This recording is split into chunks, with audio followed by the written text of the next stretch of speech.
Good afternoon, Washington, D.C. This is Tony Browder here with you for another edition of the Browder File Show.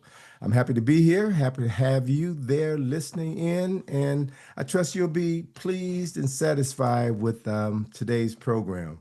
I want to start off by talking about this month, September. There are 4 dates in September that hold a special place in my head and my heart. The first date is September the 3rd. And that date sticks in my head because of a song written by Norman Whitfield and Barrett Strong, sung by the Temptations.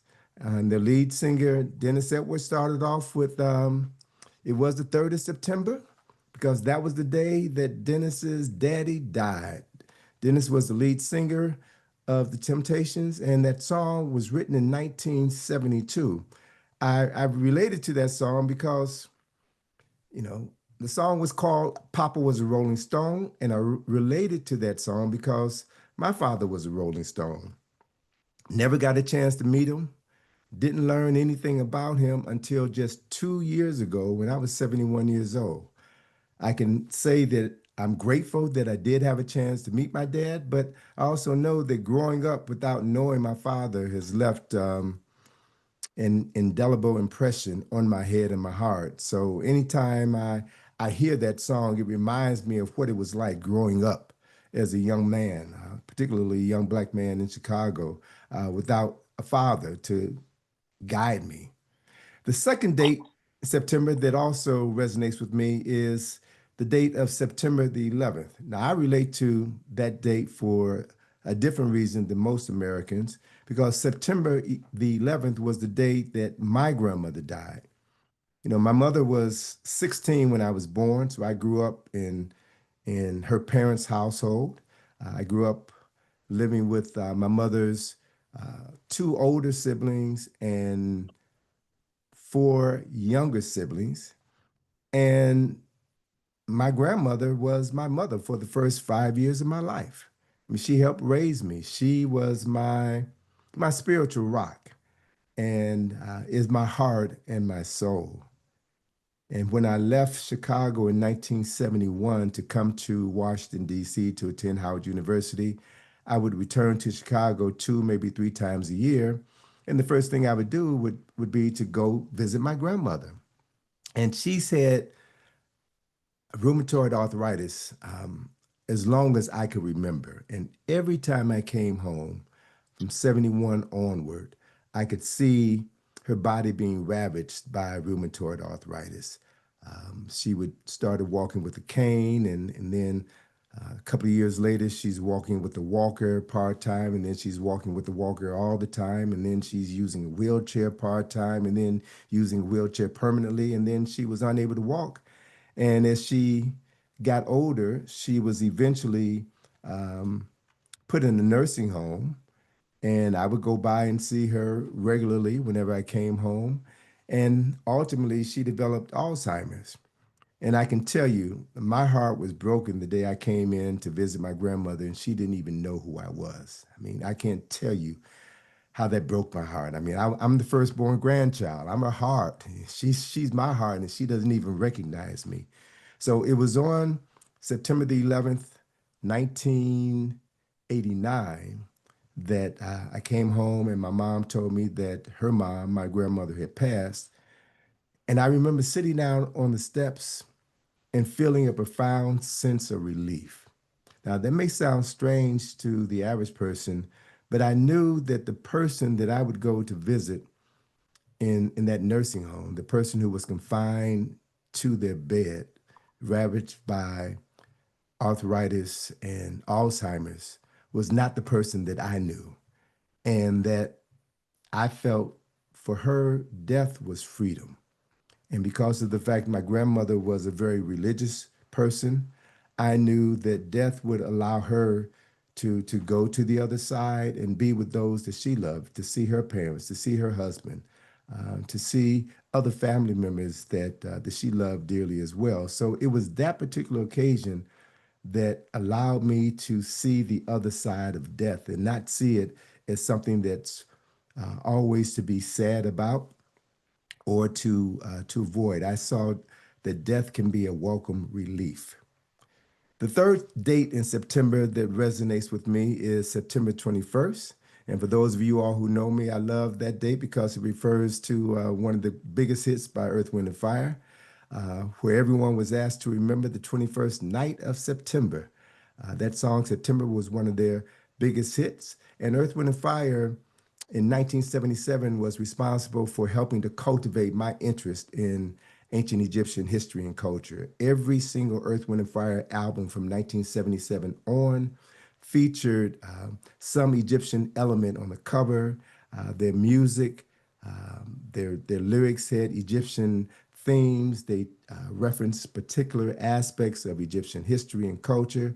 And every single album cover was a treat to my eyes and made me feel comfortable as I began to delve more and more into the history and culture of Kemet or ancient Egypt.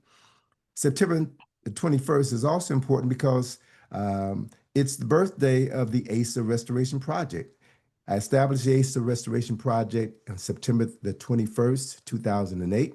And for those of you all who don't know, the ASA Restoration Project was my way of honoring Dr. Asa G. Hilliard, who was a person that was a father figure to me, and right, and meant the world to me. And his sudden passing in 2007 left a hole in my heart. And I was privileged to have an opportunity to become involved in raising funds for an archeological excavation on the West Bank of Luxor, Egypt. And I named that project in honor of Asa Hilliard. And we formally introduced the project to the DC community on September the 21st, 2008. And then the last day in September that is significant to me and was critical to my development as a person, as a man, was September the 26th.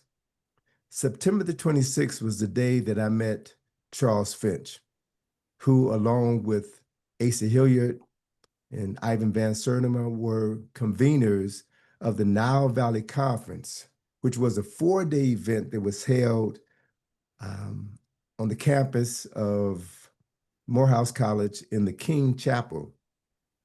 That event profoundly changed my life.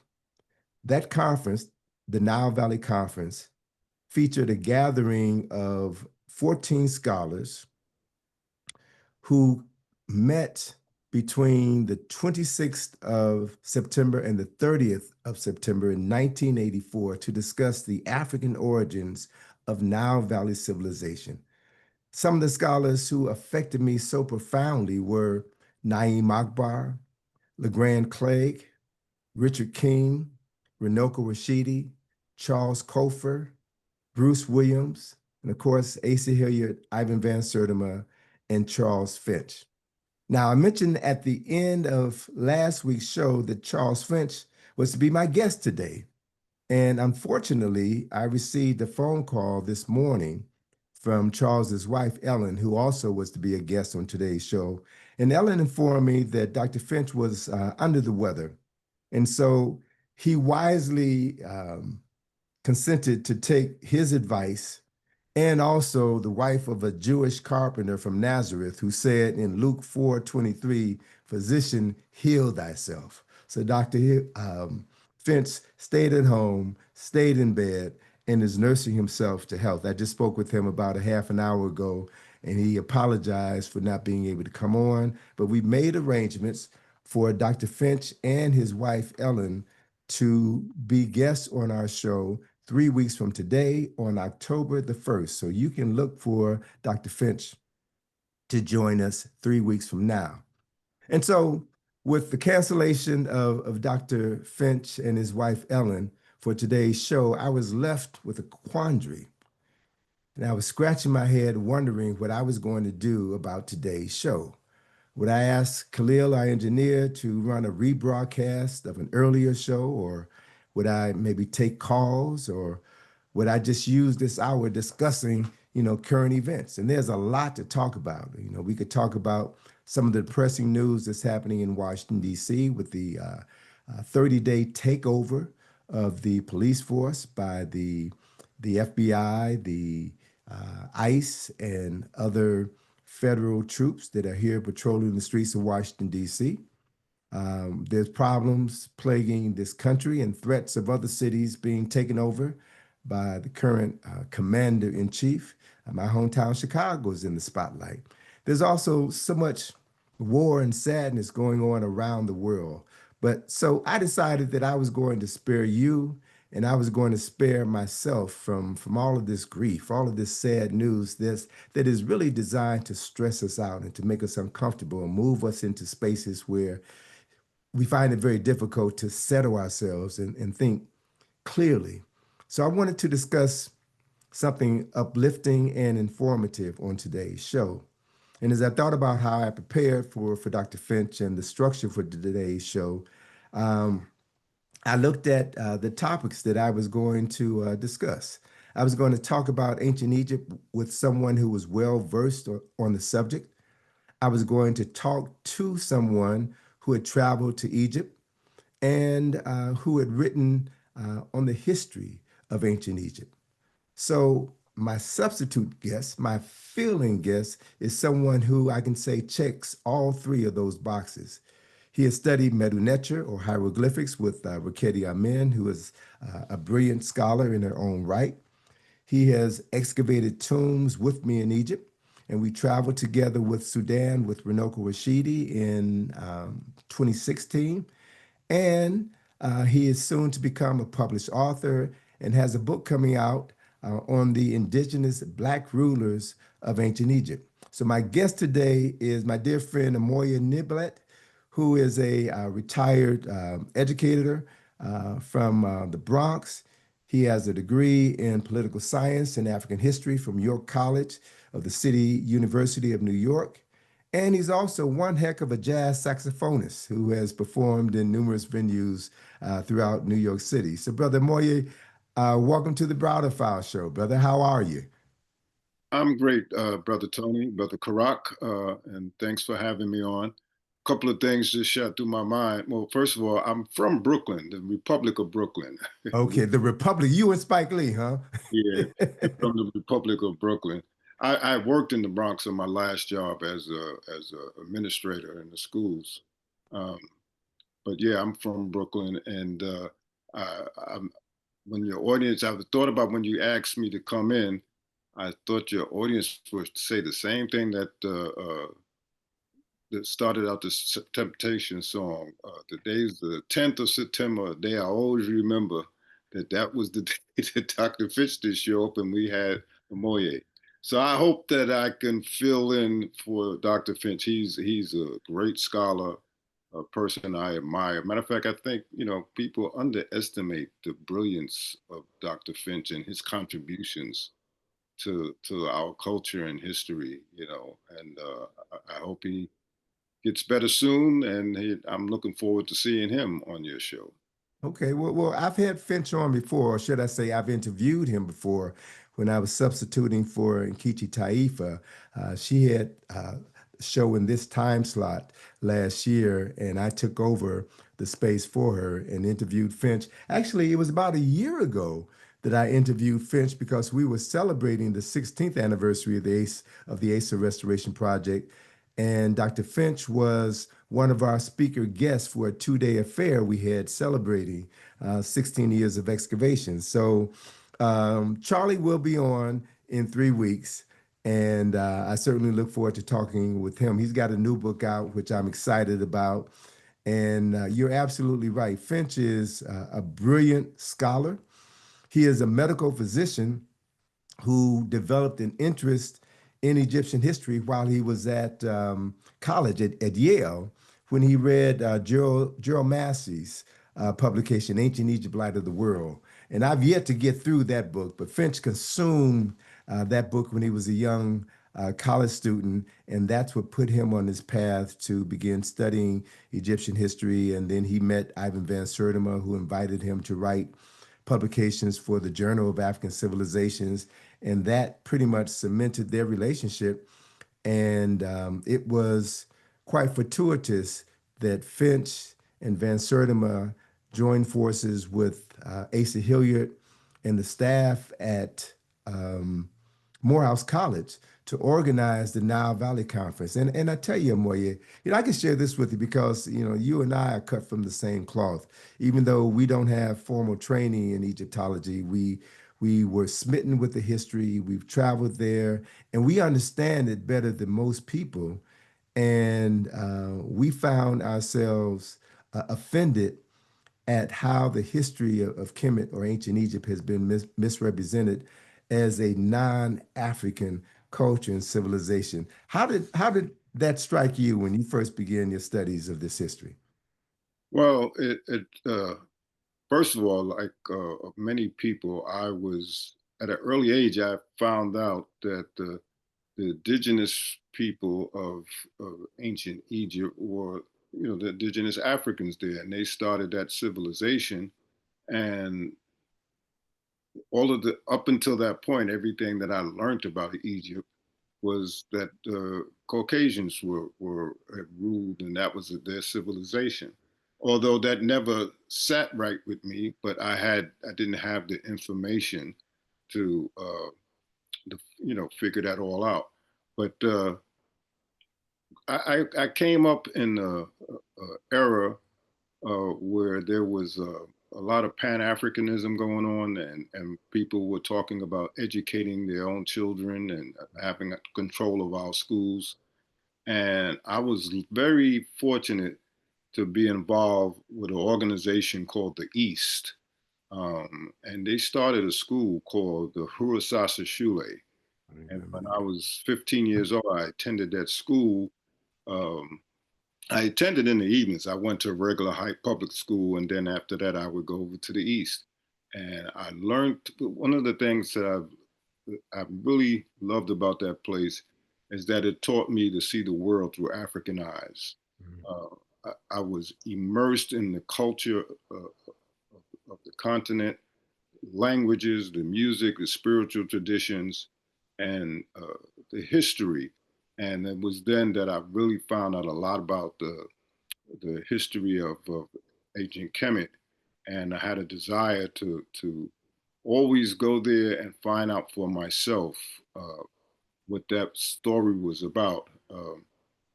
Before that, I had read the book "The Destruction of Black Civilization" by Dr. Chancellor Williams, and that profoundly affected my understanding of our history. And as life would have it, at some point I met you, and I had the fortunate, life-changing experience of being a part of the excavations of the tombs in the 25th dynasty. And my thinking was that there were a lot of scholars that came and gave us the information about the Nile Valley culture and history and the people, but that we can't not just rest on their laurels. We have to keep this story going because I tell people today, the book that I'm writing or I've written, they would say, well, why do you say the same thing again about, the indigenous rulers were black people? It was already said before. But we live in an age where we are privy to so much information, and for a lot of people, all it does is they've taken the little bit of information that's correct and they've consumed to abundance the misinformation. Mhm. And now we have things like AI and the climate of this country and even in Europe, where there's a movement to erase once again our history. And 10 years from now, 5 years from now, a lot of this information that we already have that was produced by our great scholars might not be there because Yeah, they have the ability to make it disappear.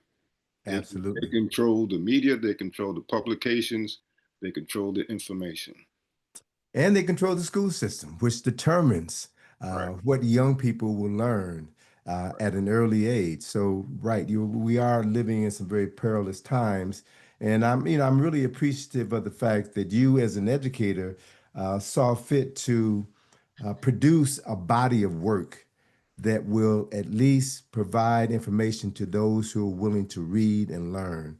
and inform them about a history that has been marginalized for hundreds and hundreds of years. Yeah. Yeah. But tell me, you also are one of a handful of people that I know personally who have studied Medu netcher or Egyptian hieroglyphs. What prompted you to become involved in that endeavor? Because it's an undertaking that I have not taken up because I know how complicated and how time consuming it is. And I just chose to do other things with my time as I investigated different aspects of Nile Valley history. So, what prompted you to become interested in learning Medu Neter?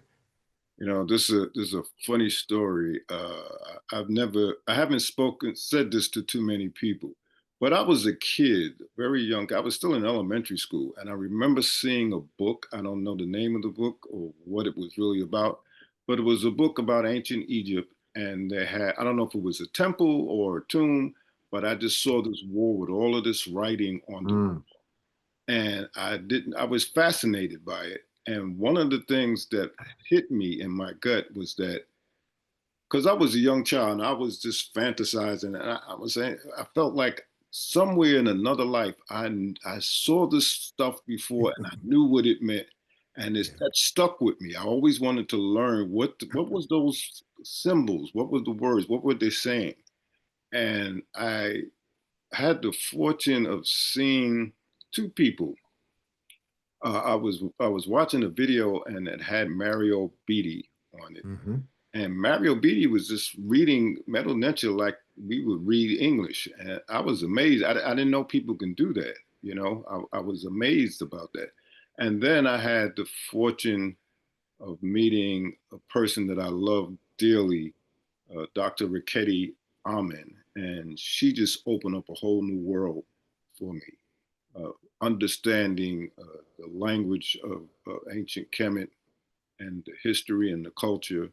And I've had the fortune of studying with her for a number of years. And I actually still try to study with her as much as possible. I'm going to be working with her on a project of the Harker Mm, Georgia, okay. and doing some research and writing about ancient Kush and Nubia.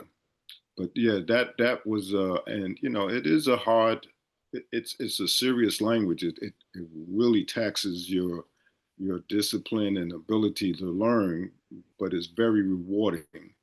And I just, I remember going to when I was in college, I worked around big bookstores, and I went to the store called Samuel Weiser, and they had all these Mm. Ah, yeah, I remember and stuff. Weiser. And that was where I got my first hieroglyphic dictionaries written by Wallace Budge. Hmm. Thought I can just read it because I read Malcolm X and he was saying like he just read a dictionary in prison. I said, well, I can do this too. And I picked up those books. I still have that original copy of his dictionaries, but I could never figure it out. I could never teach myself. So I Mm, was always on this quest to learn the language, and when I wrote my book, I made it a point of putting metal netcher in there so people, because there's a lot of young people today who are eager to learn the language. There are people who are learning and studying the language. And I wanted to have the information there because one of the things that I learned from both Dr. Riketi Amin and you mentioned Brother Asa Hilliard is that in order to really understand his history, we have to be able to read it for ourselves. They wrote all about their history and their culture, and we just have to read it and tap into it. So we we get interpretation from other people, but in order to get the real meaning and the sense of it, we have to read the information for ourselves. sure. I remember meeting Riketi Amin when she was presenting at ASCAC conferences, and if memory serves me correct, she was the first African American female to receive a PhD in philology at the University of Chicago. Yeah, So she is a recognized authority in the subject matter, and she has always been one who has acknowledged the African origins of Nile Valley civilization. And she talked about that frequently by citing the text where they said in specific text who they were and where they came from. But because of your relationship with her, do you have at the top of your head any specific references from these ancient Africans themselves where they described themselves and said who they were and where they came from? Well, there are numerous documents in which they're just talking about the people in the in their environment. There's an autobiography of a person named Winnie who talks about all of the different people that he gathered together as a military force, and these were people from all over Kush, uh, different countries like Yam, and all of these different people, and these were all African people, and they they spoke similar languages, but they can all understand each other's languages. There's another individual by the name of Harkuf who wrote about his travels, from Kemet to Yam and to other areas, and we just have to figure out exactly where those areas are. But they wrote it out, and uh, they talked a lot about the history and where they came from, and you know, uh, one of the things that I put in the book, I talked about person that everyone knows from the 18th dynasty by the name of Hatshepsut, who was they usually call her Queen Hatshepsut, but she was also a Nsw.t Biti herself. She was ruler of Kemet, and she, in ancient Kemet, they had a lot of different periods where they went to the land of Punt. Hmm. And the Kemet, you always said that that was where they originated. Something part of it, they called it netcher, the land of God. Uh, this is where their ancestors came from, and they've been traveling there for millennia. But Hatshepsut ordered a voyage to Punt, and it was very interesting that out of all of the voyages to Punt, that was the only one that has very detailed descriptions and information about the voyage there, who the people were there, and who they encountered, and what did they do. So it was very informative. So there's a lot of text. Actually, there's a lot of text that hasn't even been deciphered. Mm, for sure. There's you think about the long, long history of Kemet, all of the written information that they had, and it's so much that needs to be learned and translated. And I'm sure we will learn, to answer your question, we'll learn a lot more about the people and where they came from. But there's information out there. Yeah, absolutely. Let me just let my guests know that the voice that you're hearing on the Browder File show is Amoye Neblett, who is um, a retired educator. He is a scholar, someone who has devoted several decades in the study of ancient Egyptian history and culture and the language of hieroglyphics or Medu netcher. He's made several trips to Egypt with me, and he's excavated at the tombs. And we both had the opportunity and the honor of traveling to Sudan with Renoko almost a decade ago. That trip seems so long ago, brother, but it's one that I think about quite frequently because the beauty of going to Sudan was that I had an opportunity, or should I say, we had an opportunity to see some of the same people, some of the same artifacts, and some of the same structures that we were excavating in Egypt. So to have that sense of cultural continuity confirmed and to see that there was a definite connection between Kemet and Kush, which unfortunately many contemporary Egyptologists want to dismiss and look at the Egyptians as having conquered Kush or Nubia and made them their vassals, as opposed to really looking at it the other way and understanding the extent to which people from Kush not only conquered Kemet, but they really saved that country. and infused a sense of history and culture and architecture and science and spiritual traditions that had been lost for generations. What do you recall from that trip? What sticks out in your mind from that trip? Well, there was a lot of things that stuck out of my mind. But one of the things, it was truly a profound experience because that was the first year that I went with you uh, for the excavation, and I was amazed at what I was learning and what I was experiencing in Waset, ancient Waset, which is what they call Luxor today.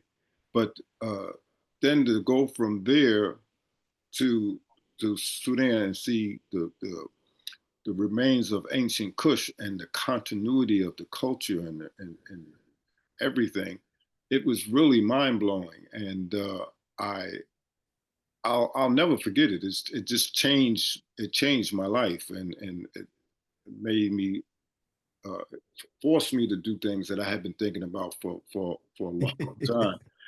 Because it's just so profound and interesting. Uh, the Kushites.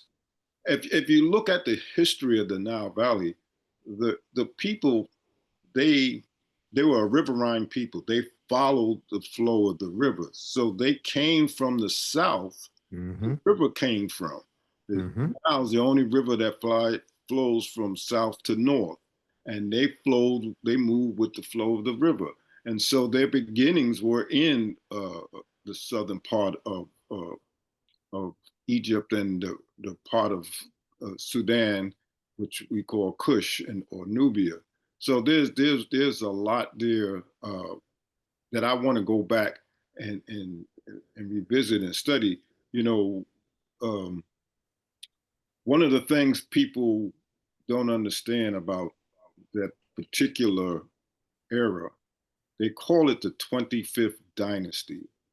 But actually it was the Kushite Empire. They had an empire that started deep in Sudan and went all the way from. They had a Upper Sudan, Upper Kemet. Excuse me, a Upper Kush, Lower Kush. Then they went to Upper Egypt or Upper Kemet, and then to Lower Kemet. And then they went beyond that. I'm finding out that they went even beyond that up into the Mediterranean. So they were a powerful empire in themselves. And they, like you said, they came and they restored a lot of what was destroyed in Kemet at that particular time, and they saved Kemet from uh, from some of their enemies. And it's a fascinating story, and it's a shame that so much of the history of Kush, ancient Kush or Nubia, is underwater now. Yeah, well, that is, and I can't ever feel that that was intentional in order Yes, to destroy artifacts, temples, tombs, and erase the African origins. Because if I'm not mistaken, that it was an excavation from the University of Chicago that went into um, um, Kemet, was close to the Kemet. Kushite border where they found um, the tombs at Taseti, right? And I remember Dr. Hilliard, and they talked about this at the Nile Valley Conference because this discovery was made in the 1960s, but they sat on it for a decade. right. And Bruce Williams from the University of Chicago was the person who released the information about the findings that had been made that he and his team had made a decade earlier.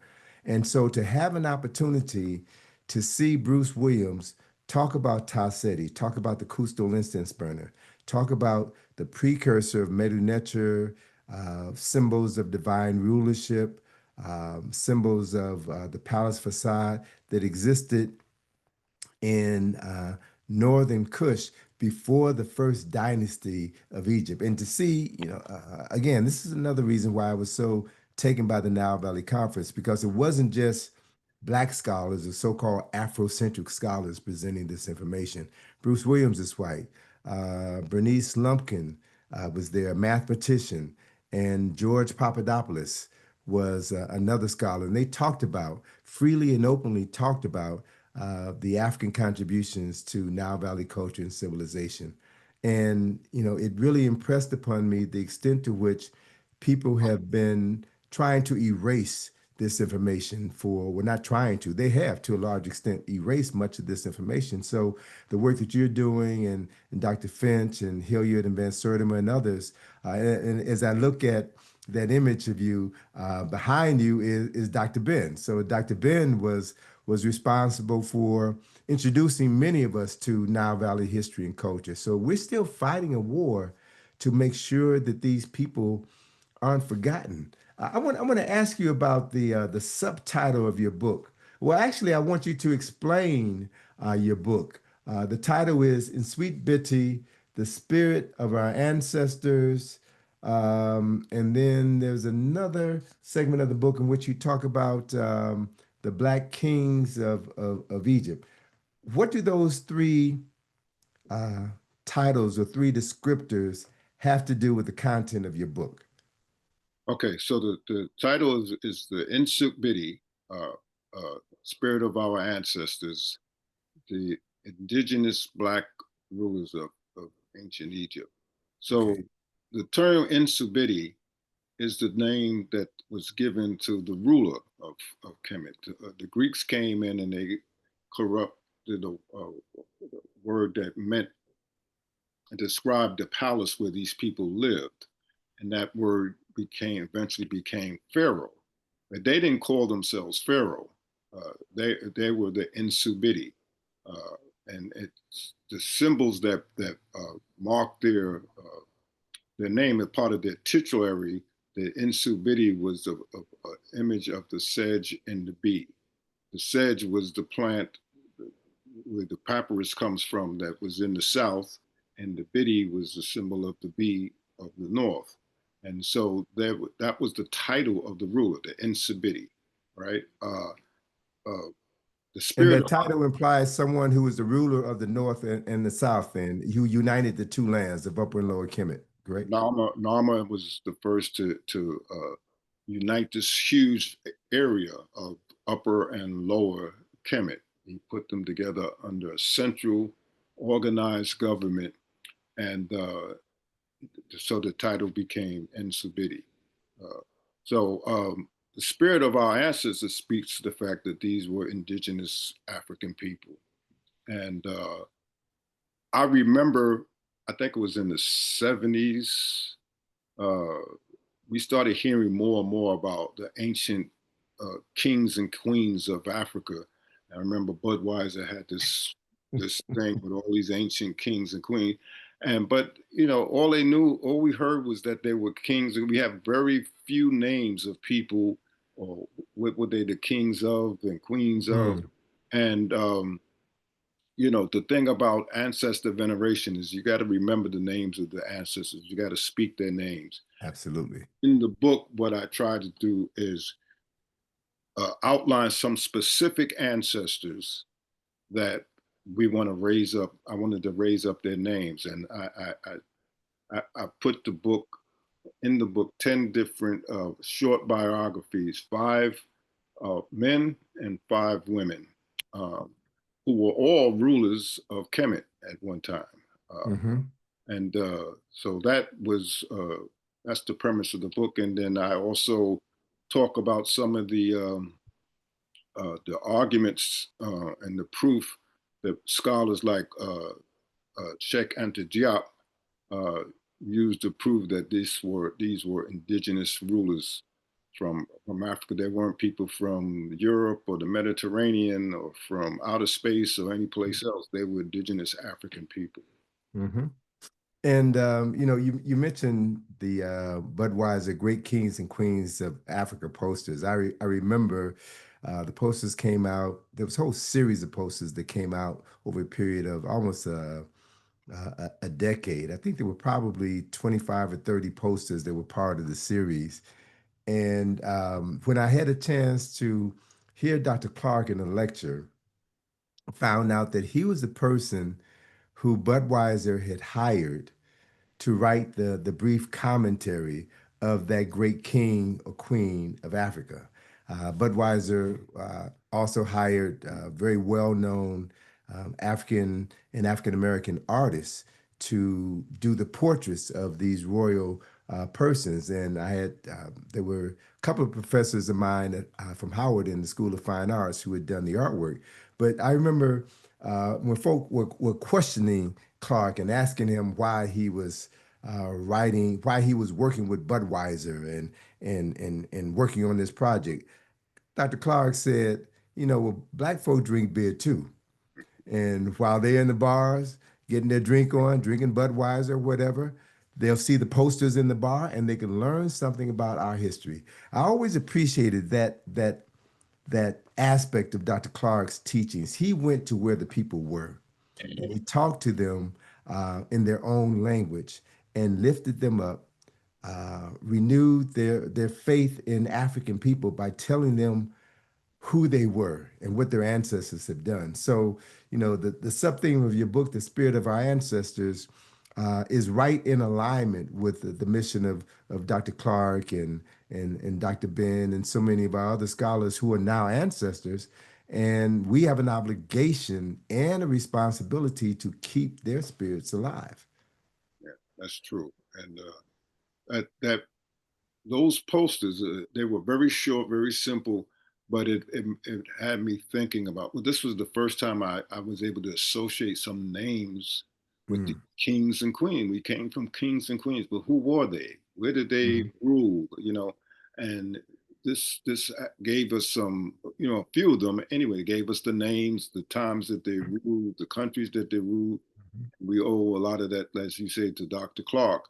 And my thing was going forward to make some of these people real. I wanted people to know who they were, what their names were, what they did, what was their contributions. Um, you know, people would be surprised that some of the things that these ancient Kemetiu were actually doing, how they the math, the agriculture, the sciences, the language, all of the things that they created and developed that the whole world uses today. And it came from them. And we have specific people and events that point this out. And I thought that going forward, our children, our people need to know who these people were. And we need to continue to say their names so that their spirits will live forever. Well, let me ask you this, brother. And you're listening to Amoya Neblett, who is a retired educator and Kemetic scholar, we're just talking about history, ancient Nile Valley history, and why it's so important. As a retired educator, if you had your druthers, how would you structure an educational environment to ensure that black, brown, white, and yellow children in the classroom learn history correctly? What would you do better than is currently being done now in schools across the country? Well, that's a tall order. But the first thing I would do was just teach the truth. There's Mm. so much of information that is completely false. Uh, Give me some examples. Give for me a couple of example, examples. the Europeans came along very, very late in the historical story. But yet and still, we are always taught, no matter what it is, that they played a major role. Because they were able to come in from a military sense and conquer a lot of places in the world, they were able to dictate the narrative. And so they put themselves into every era of history where they played hardly any part at all. And so one of the things you would have to do is teach the truth. And I would structure it in such a way that from very early on, people, you know, like I remember when I was a classroom teacher, I used to spend my own money to buy. That's another story how I finally the first trip that I made to Egypt. I used to go to this black bookstore. I wanted to support the black bookstore, and I would spend money to buy books so that my young children, like elementary school children, would able to read books and see themselves in the Hmm. books. Uh, and the more they read and saw pictures of themselves or they read people that look like them, uh, it piqued their interest in learning about who they were. And so that's one of the things that we need to do. One of the things I try to do in the book, I want it to be used as an educational tool.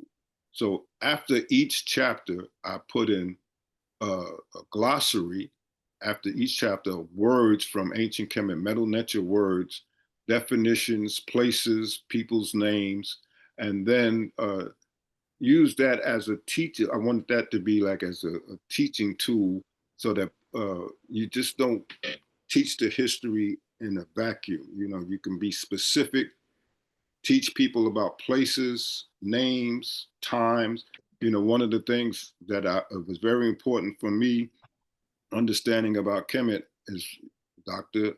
Asa Hilliard. He talking about you need to have a timeline because people think, the history of Egypt spanned thousands of years, but we think of it all of it as just like one small Yeah. period of time. It spanned thousands and thousands, and there's no other civilization that has a documented history that long, you know, Right. and it's so you have to break it up into small areas, small chunks, and teach it that way.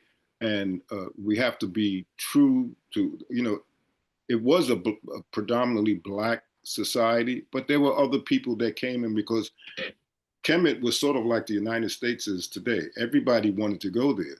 Mm-hmm. It was world renowned for, at that particular time, and they had plenty of things. It was the land of milk and honey, so to speak.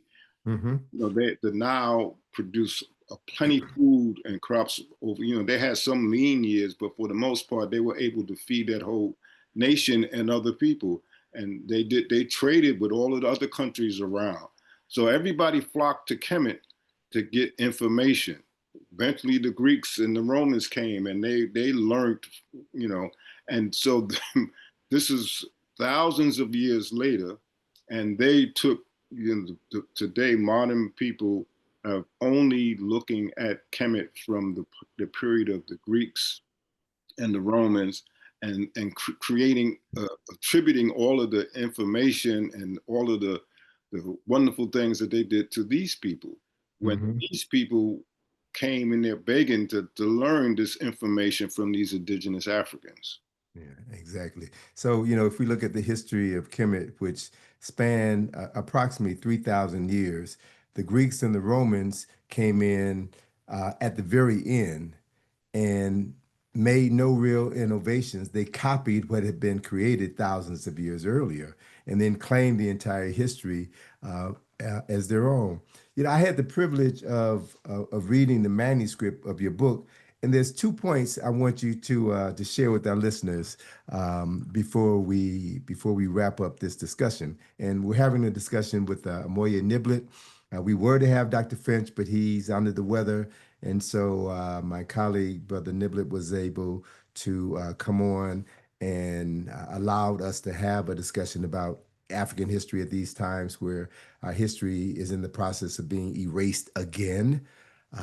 So wanted to ask you, there were two passages in your book that really caught my attention. One was where you reference a scholar, and I'm blanking on her name, but it was a book that was written in the 1930s, if I recall correctly, where she said something that I'd heard Dr. Clark say maybe a couple of decades ago, and that was that the idea, the concept of pyramid building actually began in Kush Mhm. and not in Kemet.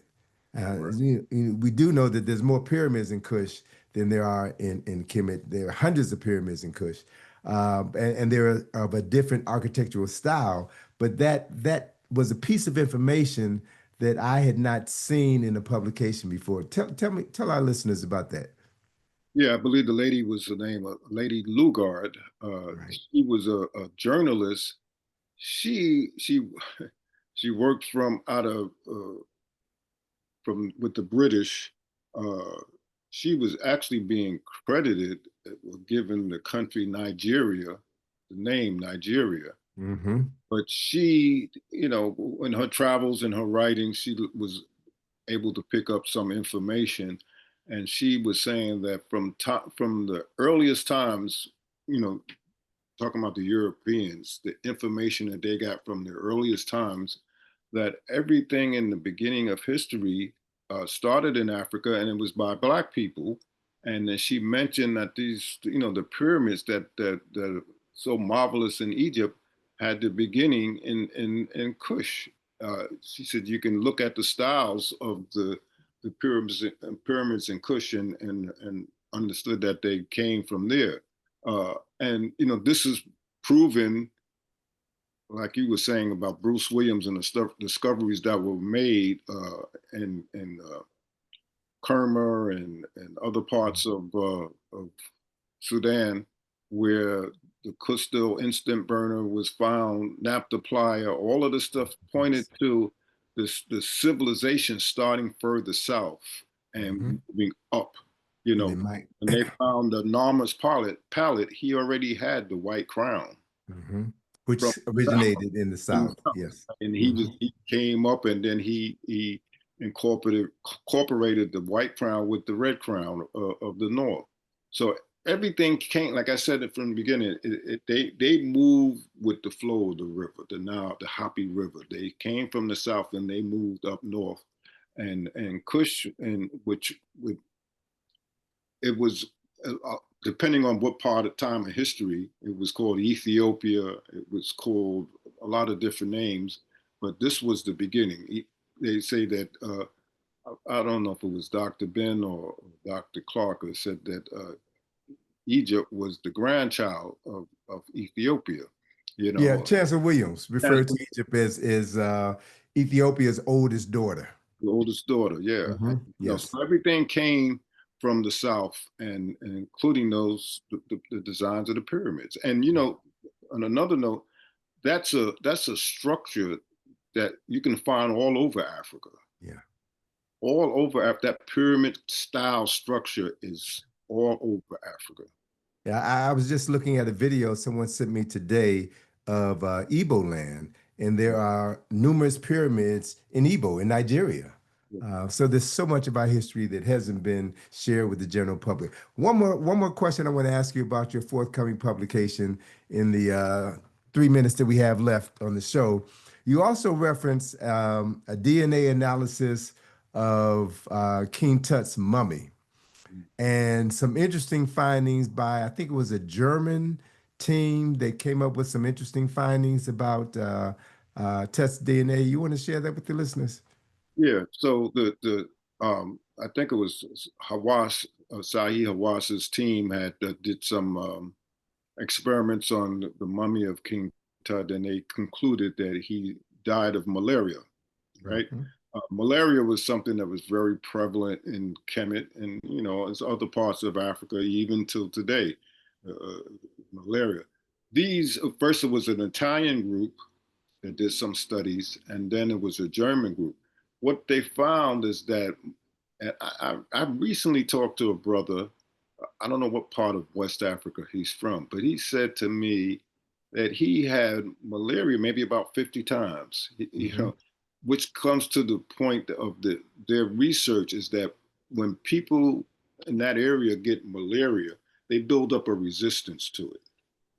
Not so much a resistance, but they build up an immunity to it. So Mhm. like this brother was saying, I would get malaria, I'd be sick for a couple of days, and then I'm okay, because he built up this immunity. They were saying that King Tut, for the age that he died, could not have died from malaria, because by that time, malaria would kill a young child, but a person that got to be his age, was 18 or 19 years old, he would have built up that immunity. Mhm. They did further studies and found out that the kind of the strain of malaria came from West Africa, and that was the strain that produced sickle cell. And so they theorized that he may have died from sickle cell anemia as opposed to malaria. Now that's I'm not a scientist. I can't prove, but I just put in the book the information that they found in their research, and I think a lot more study needs to be done on it because, as we said, a lot of information is destroyed or hidden. But it's just interesting that people in that area had malaria, and then that particular type of malaria came from a strain from West Africa, Yes, sir. and that developed into sickle cell anemia. Mhm. All right. Well, look, So, brother, sickle cell disease. we're going to have to put a pin in it. This has been this hour has gone by very quickly, as I told you it would. But we're definitely going to have you back once your book is out and delve into it a little bit more. But I want to thank you. We've been talking this hour with Amoye Neblett, who is a native of the nation of Brooklyn. And he was fortunate, or I was fortunate, to be able to call him up as a guest because Dr. Finch, our scheduled guest for today, wasn't able to be with us due to an illness. But Dr. Finch will join us in 3 weeks on October the 1st. So, brother, I want to thank you so much for being with us. We will have you back. It's been a pleasure just talking about the history and culture and experiences that we both love so dearly. And I appreciate you, man. I really do. And I appreciate you too. Ever since I met you, you've enriched my life in so many different ways and provided opportunities for me. And I want to thank you. I thank you for allowing me to share some information with your audience because I'm usually one of the audience members myself. And It was so it's good. Well, look, it was good to get you out your comfort zone, brother, and we will have you back. And next week we're going to continue this discussion about ancient Kemet. We've got brother Kamani Nahusi, who teaches history at Temple University. He's got a couple of publications, and then at the end of the month we're going to have Hunter Adams talk about our dear sister Dr. Patricia Newton, who passed 5 years ago at the end of this month. So we're going to be talking about African scholars, African history, African culture, information that is near and dear to my heart. It's my job, it's my responsibility to help you fall as much in love with African history as I have and my guest Amoya today has had. And we know that if we keep giving you this information, something will stick and it will prompt you to read. So I want to leave you with the words of Maurice White. Learn your history, love yourself. And if there ain't no beauty, you got to make some beauty. Tony Browder, I'll talk to you next week. Peace.